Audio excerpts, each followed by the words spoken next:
What a fitting week for this week's Torah portion. Before I tell you about number 16 and the parsha named Korach, we'll talk more about it at 8:45 tomorrow morning. Bagels on the house if you just show up.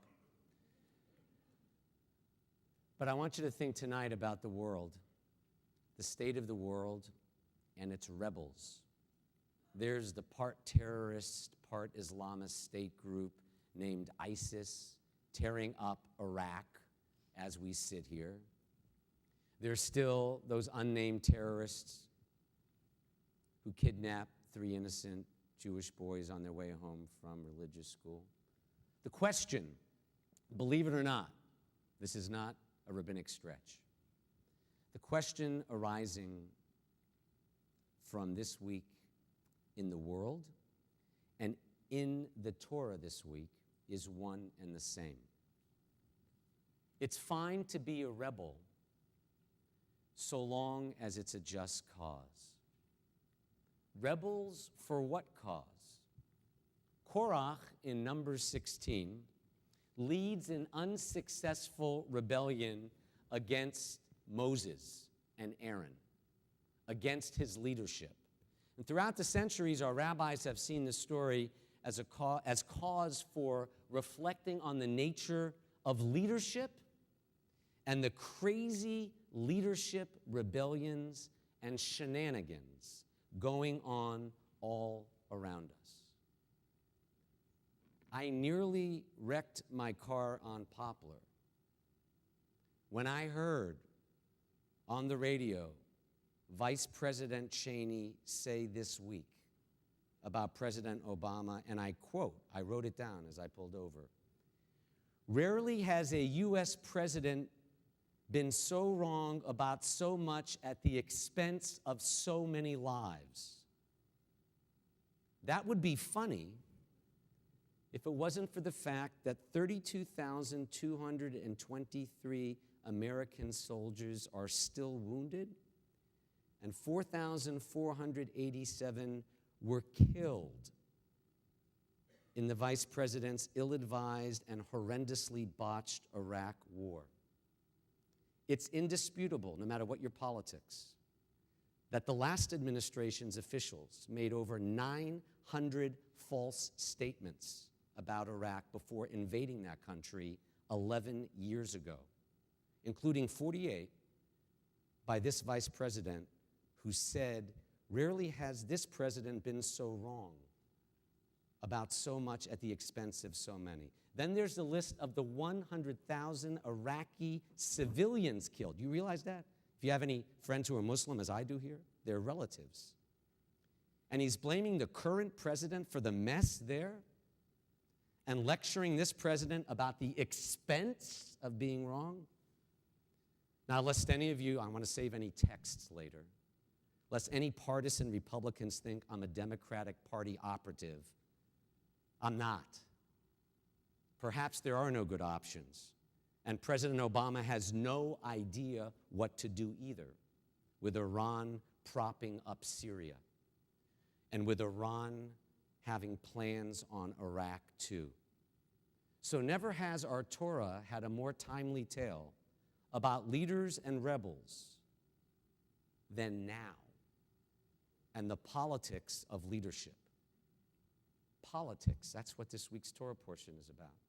You ever hear the story about the young man who was very eager to learn about his family roots, but he didn't have the money to hire a genealogist?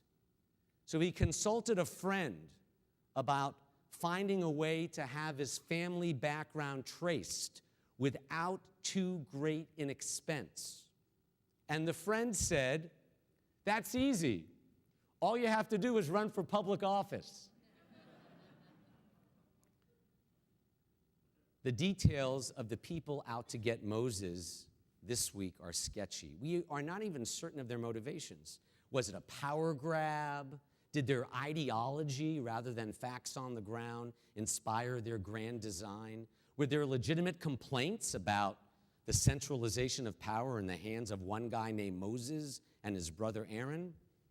The rabbis emphasized that Moses offered conciliatory action 3 times with Korach before the rebels' ultimate demise.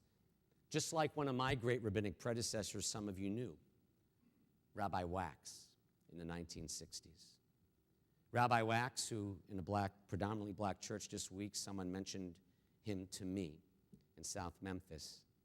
Rabbi Wax is still renowned in the African American community. He's remembered for a public moment, which in retrospect was not the high point people associate with him. In fact, it may have been among the low points. Yes, Rabbi Wax made the CBS Evening News and the front page of the New York Times by confronting Mayor Loeb at City Hall, marching there with other ministers to remind Loeb that there are laws higher than the laws of flawed, bigoted men, and those are the laws of justice, decency, and our common humanity. What people don't know is that Rabbi Wax, like Moses, had reached out to Mayor Loeb at least 3 times, like Moses did, to end the sanitation strike, where workers, all black, were still poor after being paid a pittance and having no dignity, whether having to sleep in the trash compactors or having to urinate in the woods with no bathroom allowed or available for their use. We know why Rabbi Wax and other courageous white leaders rebelled against the segregation and the humiliation of other people of color. But why did Korach and his rebels lead this rebellion against Moses? It's widely thought that this great rebellion began out of a sense of envy. Envy, jealousy, is one of the most destructive of all our emotions. It's so toxic that it's included in the 10 commandments above the ark you're facing. It's the last of the 10, warning us not to covet that which belongs to our neighbor or anyone else. And yet somehow, let's admit it, we all fall prey at times to the consuming monster of jealousy, kids as well as adults. The envy of Korach had disastrous consequences. By opening his mouth with envy, the mouth of the earth, believe it or not, literally opens up, according to the Torah. They all die in an earthquake that swallows up the rebels forever.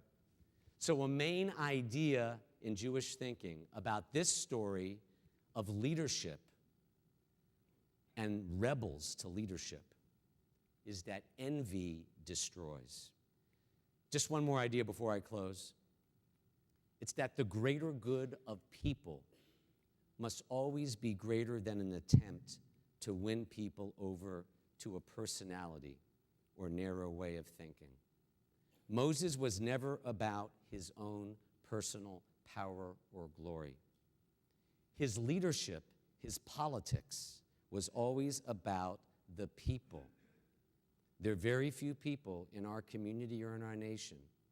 There's one past president who's in office not because he or she needs to, but because he has the greater good in mind. Moses didn't seem to care about the latest opinion polls, nor did he take Korach's attack on leadership personally. He approaches his accuser. He says, let's meet. Tell me what's wrong. Because he cared about the people over his reputation. His leadership motives were purely about protecting the people he was leading, maximizing their safety, minimizing harm. In the end, this is the bedrock of Moses' leadership. The tragedy of the rebels is that they believed they could achieve greatness by stirring up the masses, as we continue to see Al-Qaeda and little pockets in Iraq do by stirring up the masses, and as we see some politicians do in our time on both sides of the aisle. When it comes to leadership for the greater good, the most important thing isn't always the who's on the sign, but the what and the why. What's your solution for building a better tomorrow for everyone? And why are we here? Why do you really want to serve? Why are we here as Jews? That's clear. To serve others, to inspire and be inspired through Jewish tradition. Why are we here as Jews? To help people find a sacred dimension in their lives, to be part of a faith community like this synagogue, to find comfort in times of loss, as some of you here are grieving, and to also share the joys and happy times like a wedding. How we do that in 2014, how we lead, what we are really leading for, is different in 2014 than the Freedom Summer of 1964, 50 years ago. Rabbis like Wax, back in 64, are part of our glorious past. But the future of Judaism, the Jewish people, this nation, and the world will depend on new thinking, not old politics or hypocrisy or demagoguery or grandstanding. It's going to depend on new ways to keep people alive and to keep the hope of the Jewish people and all people alive. May that time come soon, when those from the past and those in the present find the right leaders like Moses, who will help us find a new direction and new solutions for the future. And let us say, Amen.